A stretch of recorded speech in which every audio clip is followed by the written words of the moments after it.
What's good with it, y'all? We back with another one. NBA Quick Hits, Volume 34 prediction videos. Y'all already know what time it is, man. We're gonna go ahead and get straight to it.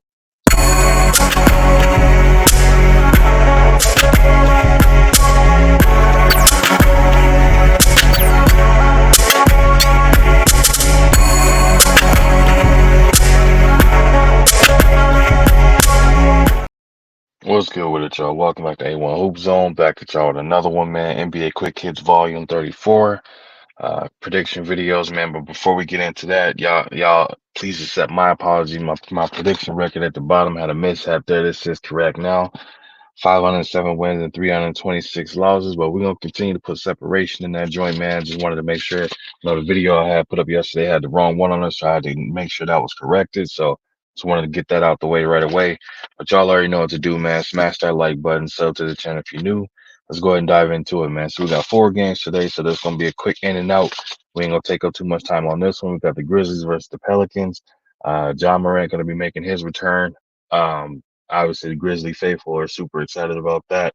Obviously, if you're a Pelicans fan, you don't know how to take that. Why do I say that? I mean, this team is going to be rejuvenated. They're going to have a ton of energy because they're going to be looking back to their, it's their young all-star budding point guard. You know what I mean? They got him back in the fold, and again, the history of it, he's actually been working out the team, staying in shape, treating the time off that the suspension as an off season and things of that nature. So we're probably gonna see a few different wrinkles in Ja's game, but the thing is, man, you can't replicate game time speed when they're out there, practicing and things of that nature. It's not the same as being in the game itself. So we've got to wait and see if his conditioning has any effect, the rhythm of the game flow and things of that nature. We're going to have to see how that goes. And I think the Pelicans are going to definitely look to capitalize off of that. But I feel like, with him coming back, man, this team is going to be extremely rejuvenated.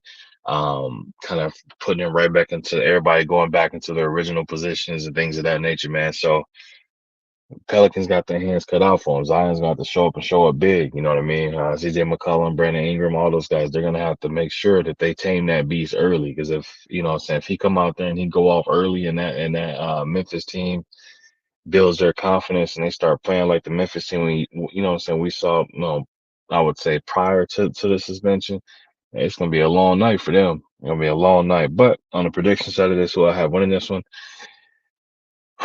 I'm gonna go with the Grizzlies solely based off the fact I think they're gonna be extremely energetic and happy, excited, and motivated with their leader being back, man. That I'm gonna go with that being the game of the night as the upset. So I got the Grizzlies beating the Pelicans. Next game after that, we got the Spurs versus the Bucks. I'm going with the Bucks. No disrespect to the Spurs or anything like that, but I don't think much of an explanation is needed. Again, no disrespect or anything like that, man. I expect Dame and Giannis to go off and then to be, what I'm saying, resting, icing their knees and icing their knees with a heating pad on their back and things of that nature by the end of the third quarter.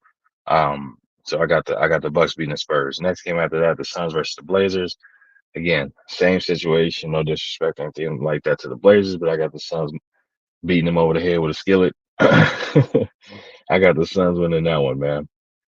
Now, the game of the night, I would say probably definitely is going to be the game that all eyes are going to be on. Is going to be the Celtics versus the Warriors game. Obviously, we know the Warriors have been man, it's been a roller coaster ride for them. Dealing obviously with the situation with Draymond being suspended indefinitely and things of that nature, man. So they having to kind of go back to the drawing board and figure things out. But with that said, they still got the Slash Bros. Klay Thompson starting. It looks like he's starting to finally get himself out of that shooting slump. So he's putting up some decent numbers. Steph is gonna do what Steph does. We all know what that is. He goes out there and cooks. And the rest of those guys, those role players, man, they're out there competing at the highest level. Back in the day, the Warriors were a team where it was like their depth was the issue that caused teams problem. Obviously, they had the Splash Bros and Draymond, and then they had the Splash Bros, KD and Draymond. So it was like they had a situation where they had the depth to deal with, but they always had a superstar or a star, so on the court at all times as well. So this time around, it's a little bit different. You know what I mean? Obviously, no Draymond, just the Splash Bros, and they got to figure it out. Andrew Wiggins is obviously still there, but Wiggins is I mean, you're gonna get what you're gonna get from Wiggins. No disrespect or anything to him. It's just it is what it is. But we're gonna have to wait and see for it, man. On the Celtics side of things, though, Jaylen Brown. and Jason Tatum, they not looking to give the Warriors any type of leeway or any type of handicap or anything like that. They looking to go in there and get and exact the revenge, from the NBA Finals a few years back. You know what I mean? Every time they see him, that chip is on their shoulder for sure. They not looking at the Warriors and thinking like, oh, like yeah, they were the champs. No, they looking at them like they want vengeance. They want it back in blood type thing. So they expect to see it. It's gonna be a hell of a competitive game, but I think the Celtics is gonna pull this one out, man. It's just one of those things. Like I said, you got two hungry guards playing. They're playing really good basketball right now, and then the Warriors, on the other hand, again, are dealing with the roller coaster they have. It's night and day. You never know what you're gonna get. You know what I mean? But Steph has the ability to change that all in one night. You know what I mean? We've seen him go off for 50 and things of that nature, man. We've seen him get hot. We've seen Klay Thompson drop 37 and a quarter before. So, crazy things have happened, but I just feel like the Celtics team is the more talented team, and they'll be able to go out there and get the win, man. So I'm going with the Celtics on that one. So as a quick recap before I get up out of here, man, I got the Grizzlies beating the Pelicans. I got the Bucks beating the Spurs. I have the Suns beating the Blazers, and I got the Celtics beating the Warriors, man. But that's all I got for y'all. I appreciate you stopping through. Make sure you hit that like button, sub to the channel if you're new. Leave a comment in the comment section. I'll be sure to respond to each and every one of y'all. And if you wish to support the channel, you can have the option to leave a super thanks, or you can, look in the description of the video or on the video, and you can see the information scrolling across the screen right there, man. So again, I appreciate you stopping through. Again, make sure you leave that comment. Let me know what you think. Leave your predictions there as well, and I'll be sure to respond to each and every one of y'all. And again, I appreciate you stopping through, and I'll be back at y'all with another one, man.